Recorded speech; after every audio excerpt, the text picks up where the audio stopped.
भद्र देश के एक राजा थे जिनका नाम अश्वपति था। भद्र देश के राजा अश्वपति के कोई संतान न थी। उन्होंने संतान की प्राप्ति के लिए मंत्रोच्चारण के साथ प्रतिदिन 1 लाख आहुतियां दी।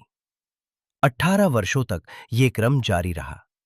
इसके बाद सावित्री देवी ने प्रकट होकर वर दिया कि राजन, तुझे एक तेजस्वी कन्या पैदा होगी।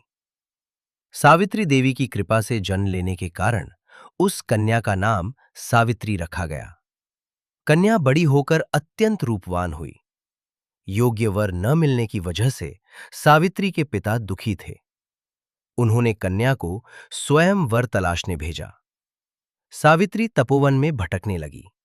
वहां साल्व देश के राजा द्युमत्सेन रहते थे, क्योंकि उनका राज्य किसी ने छीन लिया था। उनके पुत्र सत्यवान को देखकर सावित्री ने पति के रूप में उनका वरण किया। ऋषिराज नारद को जब ये बात पता चली तो वे राजा अश्वपति के पास पहुंचे और कहा, हे राजन, आप ये क्या कर रहे हैं? सत्यवान गुणवान है, धर्मात्मा है और बलवान भी है, पर उनकी आयु बहुत छोटी है। वह अल्पायु है। 1 वर्ष के बाद ही उनकी मृत्यु हो जाएगी। ऋषिराज नारद की बात सुनकर राजा अश्वपति घोर चिंता में डूब गए। सावित्री ने उनसे कारण पूछा तो राजा ने कहा, पुत्री, तुमने जिस राजकुमार को अपने वर के रूप में चुना है वह अल्पायु है। तुम्हें किसी और को अपना जीवन साथी बनाना चाहिए। इस पर सावित्री ने कहा, पिताजी, आर्य कन्याएं अपने पति का एक बार ही वरण करती हैं। राजा एक बार ही आज्ञा देता है। पंडित एक बार ही प्रतिज्ञा करते हैं और कन्यादान भी एक ही बार किया जाता है। सावित्री हट करने लगी और बोली, मैं सत्यवान से ही विवाह करूंगी। राजा अश्वपति ने सावित्री का विवाह सत्यवान से कर दिया। सावित्री अपने ससुराल पहुंचते ही सास ससुर की सेवा करने लगी। समय बीतता चला गया।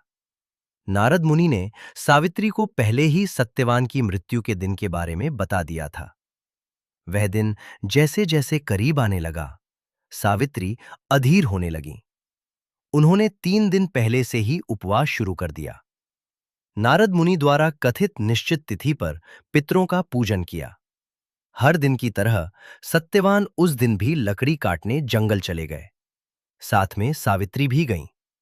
जंगल में पहुंचकर सत्यवान लकड़ी काटने के लिए एक पेड़ पर चढ़ गए। तभी उनके सिर में तेज दर्द होने लगा। दर्द से व्याकुल सत्यवान पेड़ से नीचे उतर गए।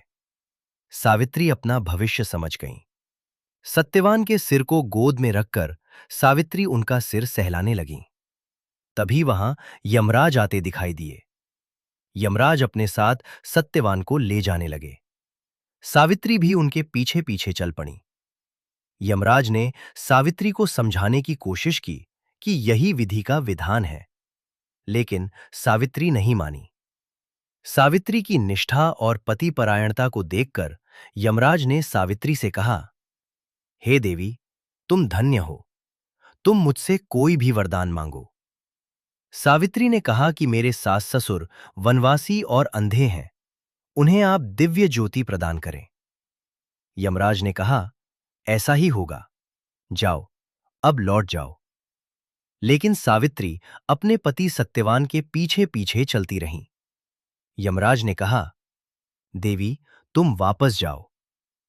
सावित्री ने कहा, भगवन, मुझे अपने पतिदेव के पीछे पीछे चलने में कोई परेशानी नहीं है। पति के पीछे चलना मेरा कर्तव्य है। यह सुनकर उन्होंने फिर से उसे एक और वर मांगने के लिए कहा। सावित्री बोली, हमारे ससुर का राज्य छिन गया है, उसे पुनः वापस दिला दे। यमराज ने सावित्री को यह वरदान भी दे दिया और कहा, अब तुम लौट जाओ। लेकिन सावित्री पीछे पीछे चलती रहीं। यमराज ने सावित्री को तीसरा वरदान मांगने को कहा। इस पर सावित्री ने 100 संतानों और सौभाग्य का वरदान मांगा। यमराज ने इसका वरदान भी सावित्री को दे दिया।